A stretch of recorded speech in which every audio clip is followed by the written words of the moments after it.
बिस्मिल्लाहिर्रहमानिर्रहीम, अस्सलाम वालेकुम। इजराइल के फॉर्मर मोसाद लीडर रामी इगरा ने अपनी स्टेट मीडिया को इंटरव्यू देते हुए ये दावा किया है कि गाजा के अंदर हमास एक बड़ा ही शातिर मंसूबा बना रहा है इजराइल के खिलाफ अपने आप को मजबूत रखने के लिए। इगरा ने अपने स्टेटमेंट में ये दावा किया कि हमास हिजबुल्लाह वाले मॉडल पर गाजा के अंदर एक नए मंसूबे के तहत रूल करने की योजना बना रहा है। यानी इनका दावा है कि ये जो फेज 2 की नेगोशिएशन स्टार्ट होने वाली है इजराइल और हमास के बीच में, उसमें हमास ये ऑफर देने वाला है कि गाजा पर पैलेस्टीनियन अथॉरिटी रूल कर सकती है तुम अगर चाहो, लेकिन हम भी लेबनान के हिजबुल्लाह की तरह एक नॉन स्टेट एक्टर के रूप में काम करते रहेंगे।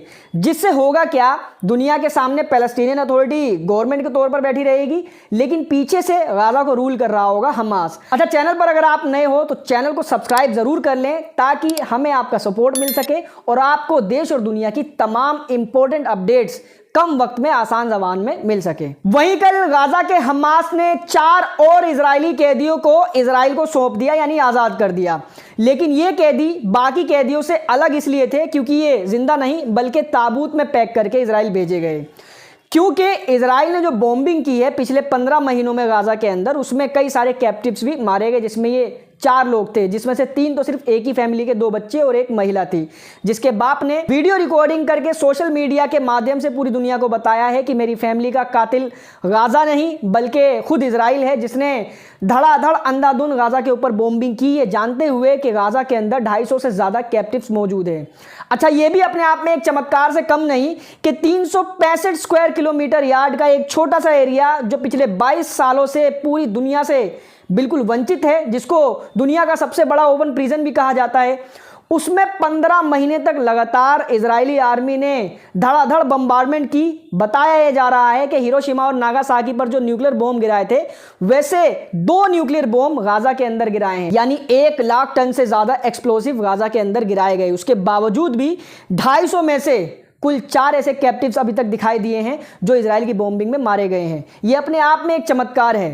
गाजा के 50,000 से ज़्यादा लोग ऑफिशियल आंकड़ों के मुताबिक मारे गए हैं। अनऑफिशियल तो अभी जब रबल्स हटेंगे, लाशें मिलेंगी, ज़मीन के नीचे जो दफन हो चुके हैं वो जब मिलेंगे तो ये आंकड़ा 1 लाख से ज़्यादा जाएगा। मगर इजराइल के कैदियों को इन्होंने अपनी जान पर खेलकर जिंदा रखा। अच्छा, यही वजह है अगर पैलेस्टीनियन अथॉरिटी के सिपाही गाजा के अंदर डिप्लॉय होते हैं और वो यहाँ रूल करते हैं, तो जब दोबारा जंग छिड़ेगी और इजराइल गाजा पर दोबारा से बॉम्बार्डमेंट करेगा तो ऐसा नहीं है कि सिर्फ गाजा के लोग मरेंगे या हमास के लड़ाके मरेंगे, पैलेस्टीनियन अथॉरिटी के वो नौकर जो इजराइल की गुलामी करते हैं वो भी उसकी चपेट में आएंगे। इसके अलावा गाजा के हमास ने इजराइल को सेकंड फेज के नेगोशिएशन में ये ऑफर दिया है कि हम तमाम कैदियों को एक साथ छोड़ देंगे, ये हफ्ते हफ्ते का नाटक खत्म, लेकिन शर्त यह है कि जंग को पूरी तरीके से बंद कर दो। अब ये नेतन्याहू से एक ऐसी डील करने जैसा है कि नेतन्याहू से कहा जा रहा हो कि तुम अपनी सरकार गिरा दो।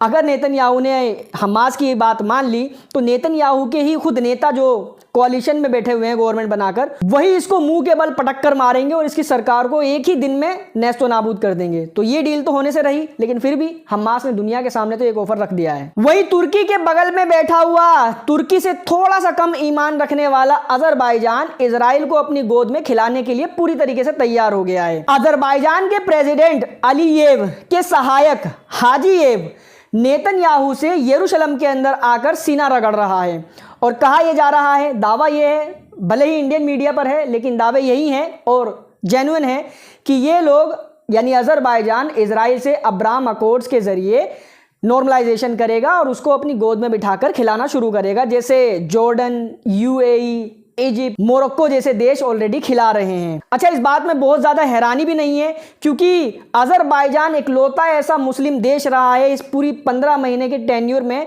जिसने सबसे ज्यादा घटियापन, सबसे ज्यादा दोगलापन और सबसे ज्यादा मुनाफिकत दिखाई है। तुर्की जैसा देश जो बोलता कुछ है और करता कुछ है, at the end of the day उसने हार कर, थोड़ी सी शर्म उसकी जागी और उसने इजराइल से तमाम तरीके के रिलेशंस को ख़त्म कर लिया और इजराइल के खिलाफ अर्दवान साहब ने झूठे ही सही दुनिया के सामने आकर बयान तो दिए, जिसके जवाब में इजराइल ने भी उनको धमकी दी कि सद्दाम हुसैन वाला हाल करेंगे। लेकिन 57 मुस्लिम देशों में इकलौता ऐसा देश रहा है अजरबैजान जिसने इजराइल के खिलाफ एक बयान तो छोड़ो, उसके खिलाफ कोई एक्शन तो छोड़ो, उसको जो मदद दे रहा था वो सबसे बड़ी मदद थी फ्यूल की, पेट्रोलियम गैस की, वो उसने देना छोड़ने के बजाय 55% तक और ज़्यादा बढ़ा दी थी। तो इस बात से किसी को कोई ताज्जुब नहीं होना चाहिए कि ये इजराइल को गोद में खिला सकते हैं बड़े आराम से। और यही वजह है कि इनकी करेंसी भी अभी तक टिकी हुई है और इनकी इकोनॉमी भी अभी तक तो स्टेबल है। लेकिन जैसे ही ये आंख दिखाएंगे, इनको भी वैसे ही बर्बाद किया जाएगा जैसे बाकी देशों को कर रहे हैं। अच्छा, क्या है बर्बादी?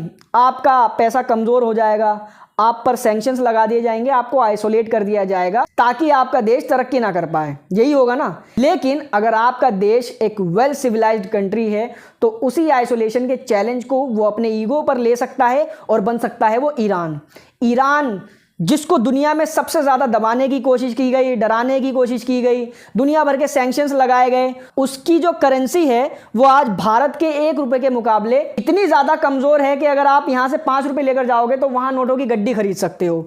लेकिन ईरान ने हर सेक्टर के अंदर, आज हथियारों के मामलों में ही आप उसको देख लो, मिसाइल और ड्रोन टेक्नोलॉजी के मामले में उसको दुनिया का सुपर पावर कहा जाता है।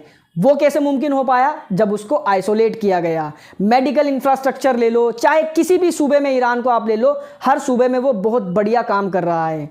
वजह उसके पीछे ये है क्योंकि दुनिया ने उसको दबाने की कोशिश की, डराने की कोशिश की। हजरात, आपको बताता चलूं कि चाहे भारत हो या दुनिया का कोई दूसरा कोना हो, चाहे वो महाकुंभ का मेला हो जिसमें हिंदू फंसे हुए हो, चाहे वो गुजरात का पुल हो जिसके टूटने की वजह से हिंदू समुदाय के लोग नदी में गिर गए हो, चाहे वो उत्तराखंड की वो सुरंग हो जिसमें हिंदू समुदाय के वर्कर्स फंसे हुए हों, चाहे वो कतर की जेल हो या यमन का फांसी का फंदा, दुनिया में हर जगह पर हिंदू समाज के काम अगर कोई आता है तो सिर्फ मुसलमान। दरअसल में 2020 में यमन की एक अदालत ने निमिषा नाम की भारतीय नर्स को मौत की सजा सुनाई थी कि उसने अपने यमनी बिजनेस पार्टनर का कत्ल किया था इसके इल्जाम में, और इल्जाम साबित हुआ था, इसलिए फांसी की सजा सुनाई थी। इस मुद्दे पर भारतीय सरकार ने ईरान से बात की और ईरान के विदेश मंत्री एक ही बार में सीधे चले गए यमन से बात करने के लिए कि उस लड़की को छोड़ दिया जाए। हालांकि वो गुनहगार थी और गुनहगार को सजा देना ही मजलूम के साथ इंसाफ है। इसके बावजूद भी दोस्ती निभाने के लिए और भारत की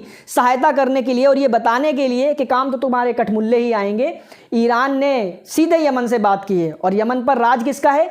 हुदीज का। लेकिन ईरान अगर उससे बात कर रहा है, क्योंकि ईरान की हर एक बात हुदीज मानते हैं, तो हो सकता है बात बन जाए और उसको छोड़ दिया जाए। लेकिन इसके बावजूद भी भारत के अंदर मुसलमानों के साथ क्या होता है? ये तेलंगाना के जहीराबाद की अपडेट है। एक 15 साल की बच्ची जिसका नाम था आलिया बेगम, जिसको हिंदू समुदाय के 40-50 लोगों ने मिलकर पीट पीट कर मार डाला। कसूर क्या था इस बच्ची का? दावा यह किया गया कि इस बच्ची के बाप ने गलती से या जानबूझ के ही सही हिंदू समुदाय के घर के आगे, एक बंदे के घर के आगे टॉयलेट कर दिया था। उस बात पर 40-50 लोगों ने मिलकर उसको पीटना शुरू किया, जिसको बचाने के लिए वो बच्ची भागी। आखिर बाप को बचाने के लिए बच्चे जाते हैं, तो उन जालिमों ने, इन हिजड़ों की फौज ने उस बच्ची को भी पीट पीट कर हलाक कर दिया। तो वहीं दूसरी तरफ इनके आकाओं की सोच देखो, जो पहले तालिबान को चिल्ला चिल्ला कर, गला फाड़ फाड़ कर आतंकी कहते थे, उनसे कुछ भी हो जाए बातचीत तो करना पॉसिबल है ही नहीं, आतंकियों से बात नहीं होती, उन पर तो एयर स्ट्राइक होती है। एक फेंटा की बोतल है, ऊपर से उसकी ढक्कन गायब है लेकिन नीचे से पूरा वो फेंटा है। अभी यूपी की असेंबली में भी अनाप शनाप बोल कर गया है, पूरी दुनिया में किरकिरी कराई, मतलब जहां जाते हैं अपने ऊपर थुकवाते ही हैं। इनकी डबल इंजन वाली सरकार ने तालिबान के एम्बेसडर लेवल के एक एनवॉय को दिल्ली में आने के लिए अलाउ कर दिया है। रीजन क्या दिया उसके पीछे? बड़ा ही बेतुका और निकम्मापन वाला रीजन कि चाइना के इन बढ़ते हुए इन्फ्लुएंस को रोकने के लिए हमने तालिबान से हाथ मिला लिया। अच्छा जी, लेकिन इस झूठ को भी मैं एक्सपोज करते हुए आपको जानकारी देना चाहूंगा कि चाइना, पाकिस्तान के साथ साथ तुर्की का भी इन्फ्लुएंस अब हमारे इस खित्ते में बढ़ता जा रहा है। वजह उसके पीछे है भारत में फैलती हुई मुसलमानों के खिलाफ बेइंतहा नफरत। भारत में मुसलमानों का जिस तरीके से जेनोसाइड हो रहा है, लिंचिंग हो रही है, और ये नफरत पूरी दुनिया देख रही है। ये जो डिस्क्रिमिनेशन, नाइंसाफ़ी, जुल्म और ज़्यादती मुसलमानों पर हो रही है, ये जो पड़ोस में बैठे हुए मुस्लिम देश है, ये तमाम देख रहे हैं। और इसी वजह से प्रो इंडिया देश भी आज भारत को आंख दिखाने लगे हैं। इन तमाम ने मिलकर एक कोalition टाइप का बना लिया है भारत के खिलाफ। लेकिन ये इन्फ्लुएंस इनको दिखाई नहीं दे रहा, बस चाइना का इन्फ्लुएंस ख़त्म करने के लिए तालिबान से हाथ मिला रहे हैं। जबकि इनको करना ये चाहिए था कि अगर चाइना और किसी का भी इन्फ्लुएंस ख़त्म करना था तो भारत के मुसलमानों को इज्जत देते, रिस्पेक्ट देते, उनको अपने बगल में बिठाते और सच में भाईजान बताते। जैसे कतर वालों को, सऊदी वालों को और ईरान और हुदीज़ को अपना भाईजान बताते हैं, वैसे ही भारत के मुसलमानों को बताते, तो आज ये नौबत ना आती कि पूरी दुनिया में भारत की इमेज एक एंटी मुस्लिम देश के रूप में बन गई है। खैर, इस वीडियो में फिलहाल इतना ही था। इस वीडियो को शेयर करें, चैनल पर नए हैं तो चैनल को सब्सक्राइब जरूर कर लें। And thank you so much for joining.